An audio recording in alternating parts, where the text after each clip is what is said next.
អ្នកទាំងអស់គ្នាប្រហែលជាបានស្គាល់ Powerbank របស់ HUAWEI នេះហើយវាមានកម្លាំងសាកលឿន SuperCharge ដល់ទៅ66 វ៉ាត់និងក្រុមហ៊ុនដាក់លក់នៅក្នុងតម្លៃ$66អញ្ចឹងថ្ងៃនេះខ្ញុំនឹងនាំអារម្មណ៍ប្រិយមិត្តមកធ្វើការបើកប្រអប់ Powerbank ដែលមានថ្មទំហំ 12000 mAh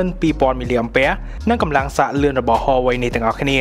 ខ្ញុំបាទពុទ្ធធីរិទ្ធស្វាគមន៍ជាថ្មីម្ដងទៀតមកកាន់ Cambo Report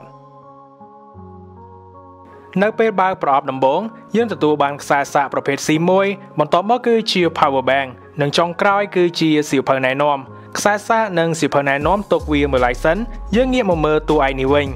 ដកចេញពីថង់ស្រោបនេះមកយើងនឹងទទួលបាន Powerbank ដែលមានពណ៌រលោងចាំងដេញពន្លឺយ៉ាងស្រស់ស្អាតតែវាក៏ងាយឆក់តោងស្នាមរៀមដៃយើងដែរសូមបញ្ជាក់ផងដែរថា Powerbank នេះមានរុនសាកថ្មចេញចំនួន2មួយគឺជា USB-C និងមួយទៀតគឺជា USB-A ធម្មតាដែលរុនទាំងនេះស្ថិតនៅផ្នែកខាងក្រោមសម្រាប់ខ្ញុំ Powerbank នេះខ្ញុំឃើញថាវាមានចំណុចល្អច្រើនទាំងរូបរាងបែប Premium តូចស្រាលស្រួលងាយដាក់តាមខ្លួនកម្លាំងសាកបានលឿនមានគុណភាពកម្រិតស្តង់ដារនិងជាពិសេសអាចសាកបានទាំងទូរស័ព្ទ tablet និងកុំព្យូទ័រយួរដៃបានទៀតផងអញ្ចឹងនេះគ្រាន់តែជាវីដេអូបើកប្រអប់ HUAWEI 66 W SuperCharge Powerbank នេះសិនប៉ុណ្ណោះហើយសម្រាប់វីដេអូ review ពេញរបស់វាក្រុមការងារយើងនឹងបញ្ចេញនៅក្នុងពេលឆាប់ៗខាងមុខនេះ